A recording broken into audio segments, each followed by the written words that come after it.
Welcome to Attic to Basement Estate Cleanouts with Raccoons. We completed 800 houses over 15 years in the Washington, D.C. metro area. And one was a one-bedroom condo with a balcony in the Colonnade at Northwest D.C. The Colonnade is pictured in a book that had beautiful photos of lobbies and interiors around Washington, D.C. at public buildings. I wish I could find the title, but I came across it about the same time we cleaned out this condo. The lobby was very elegant. A personal representative lived in Tennessee, and she came into D.C. in March of 2007 to meet with me. All the money raised from the sale of the condo and the contents was going to the Centerville, Tennessee library, per her will. I had never worked in this building before. A valet met me at the front door to take my car and park it in their garage. Since I didn't live there, they charged me $1.50 a day to park there. There was very limited parking outside, and we needed to take charity items down to my car daily, so it made sense to park in their garage and charge for the parking on my invoice.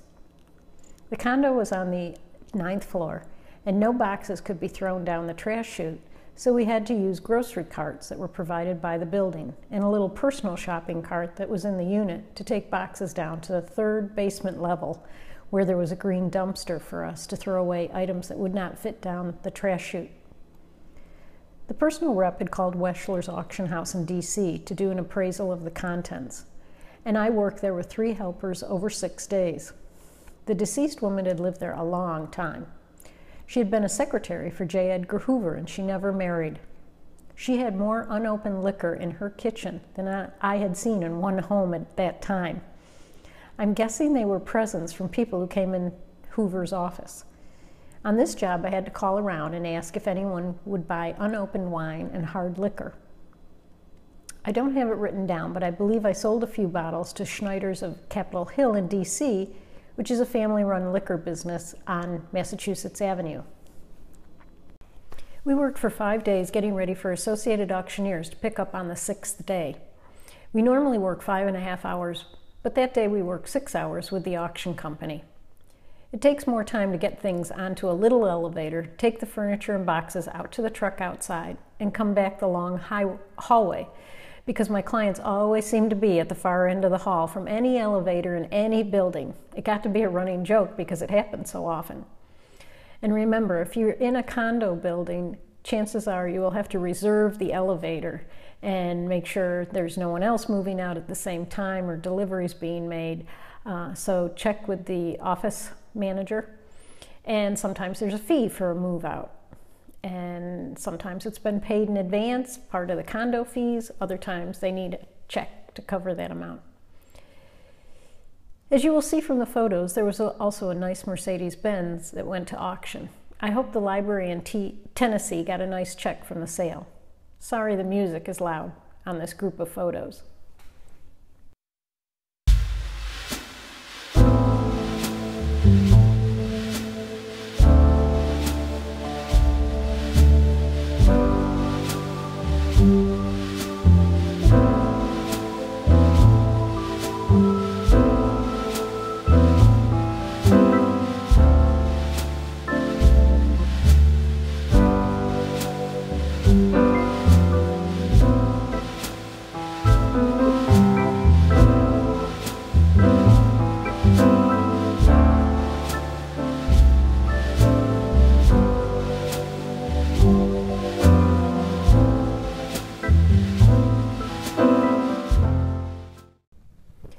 The next house was in Bethesda, Maryland, and I told the family that it would take less than 30 hours to clean out the house.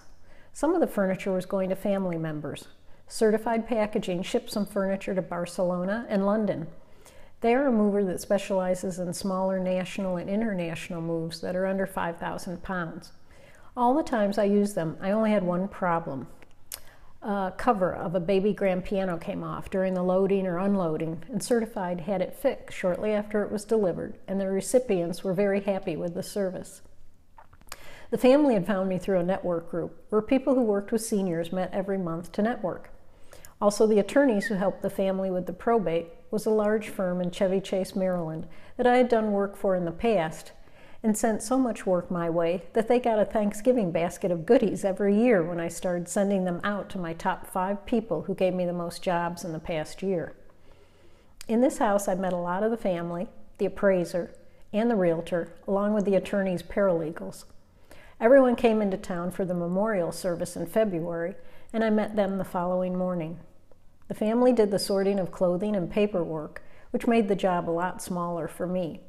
I used 2 helpers on 2 days, but we never worked over 3 hours on any of the 7 days it took to empty this house.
Someone asked me how I got rid of electronics. There were very few electronics that could not be sold at auction. Broken TVs or non-HD TVs and VCRs did go to the dump. In Montgomery County, Maryland, they had special sections of the dump where you put TVs and computers, another section for chemicals, and another section for tires. I was very happy with their system. The junk haulers charged a little bit more for separating the trash from the recyclables because the commercial trash trucks went into the dump on a different driveway than the residents of the county with their personal cars. It meant it took junk at dump a little longer to empty the truck, but it was better for the environment and also was required by the county. If the trash truck was seen dumping things like 15 cubic yards of paper or metal in with the regular trash, they could get a huge fine of hundreds of dollars. The county recycled fluorescent bulbs, appliances, and electronics. Residents could also recycle batteries, motor oil, and antifreeze if you could bring it to them, which I did many times because we also had to empty out clients' garages. I know some of the junk haulers cut off the cords of electronics they were taking to the dump because they could strip out the copper and eventually take a load of metal to the metal scrapyard and make money on it. Occasionally we found loose copper pipe in basement workshops, and the junk hauler would take and keep that too. When I first started cleaning out people's homes, I had to save people's old financial papers, and I would charge clients $5 a box, because eventually I would get 8 boxes full and then take it to Shred It that charged a flat fee, and then they would shred the paper in their big industrial shredders. After 10 years, I discovered that the same company that had the contract with Montgomery County, Maryland, picking up recycling from the curb of homes where I lived, let residents bring in boxes of papers to be shredded for free before 3 p.m. Monday through Friday, so I started using that service. Between boxes to be shredded, clothing to be taken to consignment or vintage shops for clients, I sometimes had to park my car out in the driveway because one space in my garage was full of several clients' items until I had time to take them to the right place. Thank you for listening.